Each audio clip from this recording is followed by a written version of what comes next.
பத்திரிகை நண்பர்களுக்கு எங்களுடைய காலை வணக்கத்தை தெரிவித்துக் கொள்கின்றோம்.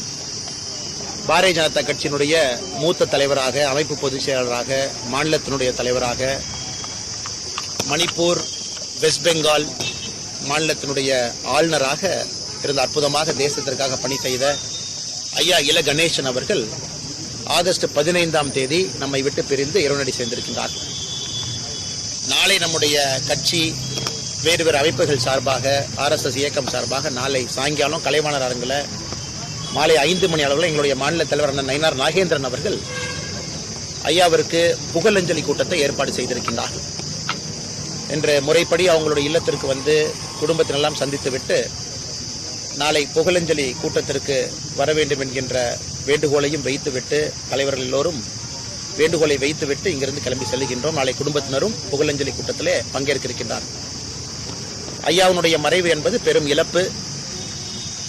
என்னுடைய தூரதிர்ஷ்டம் ஆகஸ்ட் 15ஆம் தேதி நம்முடைய கட்சி நிகழ்ச்சி வேறொரு ஊரில் இருக்க வேண்டிய ஒரு கட்டாயம், நிர்பந்தம். அதனால் வர முடியல. இன்னைக்கு தான் நேரில் வந்து குடும்பத்தினை பார்ப்பதற்கும் ஒரு வாய்ப்பு. அதற்கு 2 நாட்களுக்கு முன்பு இல கணேசன் ஐயாவை மருத்துவமனையில் சென்று சந்தித்து விட்டு சென்றேன். மருத்துவமனையிலே ஐயா வந்து சுயநனவு இல்லாமல் இருந்தாங்க. ஒரு நம்பிக்கை இருந்தது, இந்த மாதிரி ஒரு 2-3 நாட்கள் ரெக்கவர் ஆயிடுவாங்கன்னு. ஆனால் ரெக்கவர் ஆகலை.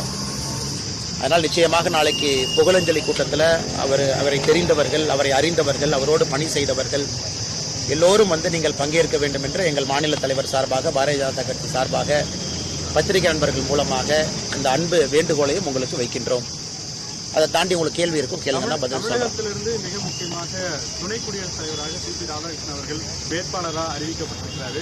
எப்படி பாக்குறீங்க? குறிப்பா திமுகவும் இதுக்கு ஆதரவு தெரிவிக்கணுன்ற கோரிக்கை நீங்களும் ட்விட்டர்ல வச்சிருக்கீங்க.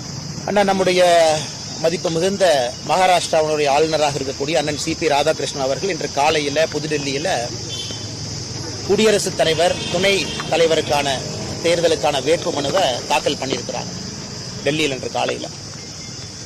மிகுந்த மகிழ்ச்சியான ஒரு விஷயம். உறுதியாக அண்ணன் சிபிஆர் அவர்கள் NDA கூட்டணி சார்பாக நிறுத்தப்பட்டிருக்கின்றார். நம்முடைய பாரதத்தினுடைய பிரதமர் நரேந்திர மோடி ஐயாவே பேரை சொல்லியிருக்கிறாங்க. எங்களுடைய தேசிய தலைவர் நட்டாஜி அவங்க வழிமொழிஞ்சிருக்கிறாங்க.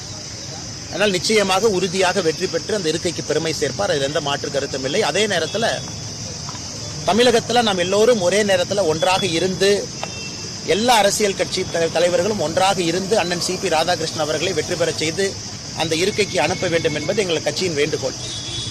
இதற்கு முன்பு பிரதீபா பட்டேல் அம்மையார் அவர்கள் காங்கிரஸ் சார்பாக குடியரசுத் தலைவர் தேர்தல் நிறுத்தப்பட்ட பொழுது, அப்பொழுது NDA கூட்டணியில் இருந்த சிவசேனா பால் தாக்கரே அவர்கள் நம்முடைய கூட்டணியின் சார்பாக இண்டிபெண்டன்ட் வேட்பாளராக பைராங் சிங் சேகாவத் அவர்கள் நிறுத்திய பொழுது, ஆனால் எங்கள் மராட்டியனுடைய மகள் மகாராஷ்டிராவுடைய மண்ணிலிருந்து வந்திருக்கக்கூடிய பிரதீபா பட்டேலுக்கு நாங்கள் ஆதரவு கொடுப்போம் என்று சிவசேனா அவர்கள் நம்ம கூட்டணியிலிருந்து பிரதீபா பட்டேல் அவங்களுக்கு ஆதரவு கொடுத்தாங்க. அந்த சரித்திரமும் நமக்கு தெரியும். அதனால் நிச்சயமாக திராவிட முன்னேற்ற கழகமாக இருக்கட்டும், இந்தி கூட்டணியுடைய தலைவர்களாக இருக்கட்டும், இதில் அரசியல் எதுவும் பார்க்காம அண்ணன் சிபிஆர் அவர்களோடு நிற்பார்கள் என்கிற நம்பிக்கை இருக்கு. அதே நேரத்தில் இன்னைக்கு நம்முடைய தமிழகத்தினுடைய முதலமைச்சர் அண்ணன் ஸ்டாலின் அவர்கள் எல்லோருமே இந்தி கூட்டணி சார்பாக நிறுத்தப்பட்டிருக்கக்கூடிய வேட்பாளருக்கு ஆதரவு தெரிவிச்சிருக்கிறார். ஆனால் நம்மை பொறுத்தவரை நல்ல வேட்பாளர் தான். சுப்ரீம் கோர்ட்டினுடைய ஜட்ஜா இருந்தவங்க, பல பணியில் இருந்தவங்க வந்திருக்கிறாங்க. ஆனால் இன்னைக்கு நம்முடைய சிபிஆர் அண்ணனை பொறுத்தவரை கான்ஸ்டிடியூஷனல் மேட்டர்ஸ் நம்ம ஏற்கனவே சொல்லியிருக்கிறோம். ஆளுநராக, மெம்பர் ஆஃப் பார்லிமெண்டராக இருந்து பல மாநிலத்தில் பெரும் பெயரை வாங்கியவர். ஜார்க்கண்டில் எதிர்க்கட்சி நண்பர்கள் சொல்றாங்க அருமையான மனிதர். மகாராஷ்டிராவில் சிவசேனா, இன்னைக்கு இந்தி கூட்டணியில் இருக்கக்கூடிய அந்த சிவசேனா, பிரிவு சிவசேனா, அவங்களும் சொல்றாங்க நல்ல மனிதர். அதனால் முதலமைச்சர் அவர்களுக்கு நேரம் இருக்கிறது தன்னுடைய கருத்தை மறுபரிசீலனை செய்வதற்கு. நிச்சயமாக அண்ணன் சிபி ராதாகிருஷ்ணன் அவர்களுக்கு தமிழகத்திலிருந்து ஏகமனதாக ஒருமித்த ஆதரவு கிடைக்கும் என்கின்ற நம்பிக்கை எங்களுக்கு. RSS சேர்ந்தவர், அதே போல தமிழர் என்ற ஒற்றை காரணத்திற்காக பாஜகவை சேர்ந்தவரை நம்ம ஆதரிக்கக்கூடிய சூழல் இல்லைன்னு TK இளங்கோவன் திமுக தரப்புல சொல்லியிருக்காங்க. அண்ணா, அதாவது மனம் இருந்தால் மார்க்கம் உண்டுங்கண்ணா. சிபி ராதாகிருஷ்ணன் அவர்களை பொறுத்தவரை இந்த அறிவிப்புக்கு சில நாட்களுக்கு முன்பு தான் மாநிலத்தினுடைய முதலமைச்சர் அண்ணன் MK ஸ்டாலின் அவங்களை சந்திச்சாங்க. காரணம், அவங்களுடைய குடும்பத்தில் நடந்த சில நிகழ்வுகள்லாம் போய் கேட்டுட்டு வந்தாங்க. ஆனால் சிபி ராதாகிருஷ்ணன் அவர்களை பொறுத்தவரை, அண்ணனை பொறுத்தவரை எல்லா கட்சிகளிடம் அன்பு பாராட்டி, நட்பு பாராட்டி இருக்கக்கூடிய ஒரு மனிதர். RSS அமைப்பிலிருந்து வந்தவர் 1973 பயணம் செய்து கொண்டிருக்கின்றார்கள். அதில் எந்த மாற்று கருத்தும் இல்லை. RSS அமைப்பு என்றுமே அண்ணன் CPR அவர்களுக்கு பலமாக இருந்திருக்கிறது. CPR அவர்கள் RSS அமைப்பிற்கு பலமாக தொண்டனாக இருந்திருக்கின்றார். இன்னைக்கு குற்றம் சாட்ட வேண்டும் என்பதற்காக இதையெல்லாம் குற்றமாக சொன்னால் அதை ஏற்றுக்க முடியாதுன்னா யாரும் ஏற்றுக்க மாட்டாங்க. அதனால் RSS அமைப்பினுடைய ஒரு உந்துதலால் உத்வேகத்தால் தேசிய பணிக்கு CPR அவர்கள் வந்திருப்பது CPR அண்ணனுக்கும் பெருமை, RSS இயக்கத்திற்கும் பெருமை. அப்படித்தான் நாங்கள் பார்க்கிறோம். அதனால் இந்த சாக்கு போக்கெல்லாம் சொல்லாம மறுபடியும் ஒரு தமிழனுக்கு வாய்ப்பு கிடைத்திருக்கிறது, ஒரு பெரும் வாய்ப்பு. இதுக்கு முன்னாடி சர்வப்பள்ளி ராதாகிருஷ்ணன் ஐயாவுக்கு வாய்ப்பு கிடைச்சது, வெங்கட்ராமன் ஐயாவுக்கு வாய்ப்பு கிடைச்சது, APJ அப்துல் கலாம் ஐயாவுக்கு வாய்ப்பு கிடைச்சது. அதனால் இந்த முறை சாக்கு போக்கெல்லாம் சொல்லாம பெரிய மனதோடு ஒற்றை இதில் அரசியல் இல்லை என்பதை தெளிவுபடுத்துவதற்கு இது ஒரு வாய்ப்பாக நான் பார்க்கின்றேன். இப்படி இருந்தாலும் CPR அண்ணன் ஜெயிக்க போறாங்கல்ல, மாற்று கருத்து இல்லைங்கண்ணா. ஆனா ஒரு தமிழருக்கு நாம் எல்லோரும் சேர்ந்து துணை நின்றோம் என்கின்ற ஒரு நல்ல விஷயத்தை மக்கள் மன்றத்தில் வைப்பதற்கு திராவிட முன்னேற்ற கழகத்திற்கு இது ஒரு பெரிய வாய்ப்பாக நான் பார்க்கிறேன். குறிப்பா இன்னைக்கு ஒரு முக்கியமான பில் பாஸ் பண்ண போறாங்க.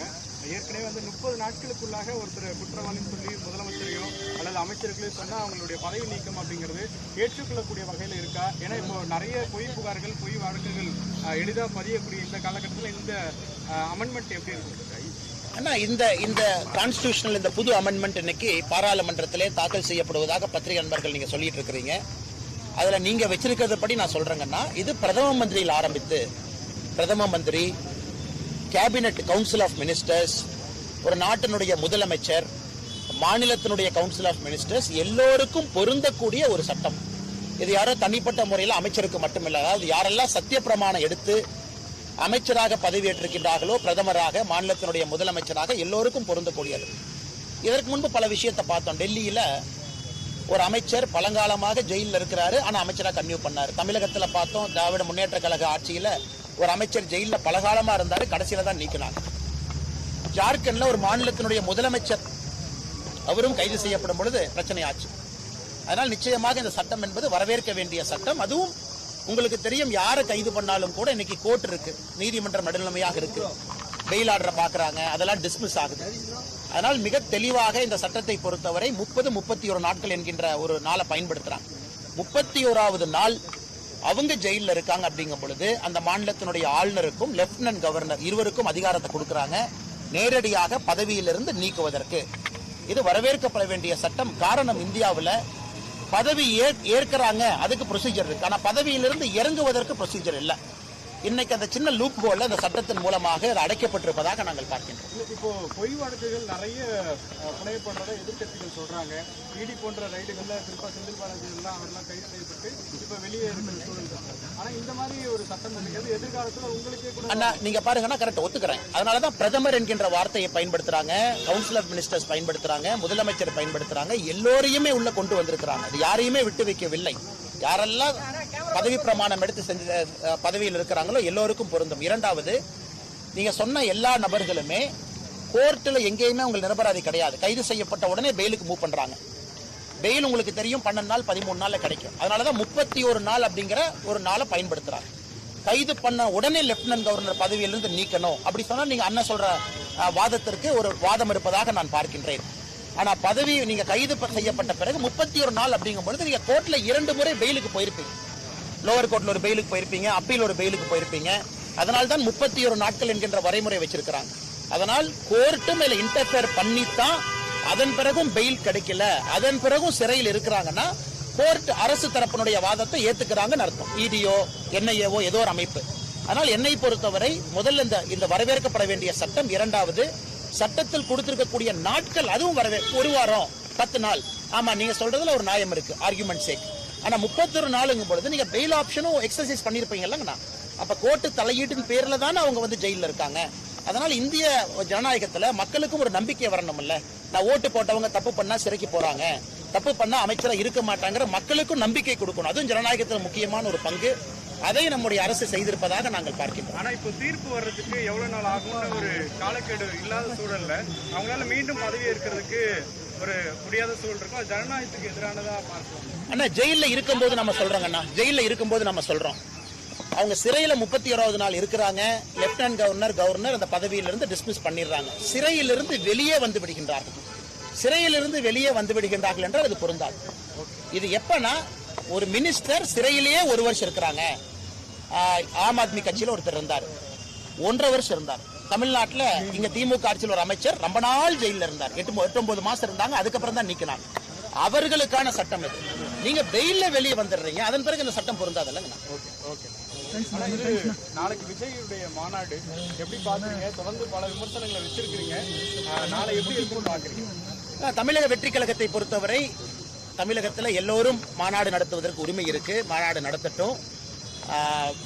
ஆக்ரோஷமா போகணும்னு நினைக்கிறாங்க, போகட்டுங்கன்னா. எங்களை பொறுத்தவரை நாங்கள் தெளிவாக இருக்கின்றோம். மக்களுடைய குரலை தேசிய ஜனநாயக கூட்டணி பேசிக்கிட்டு இருக்கோம்.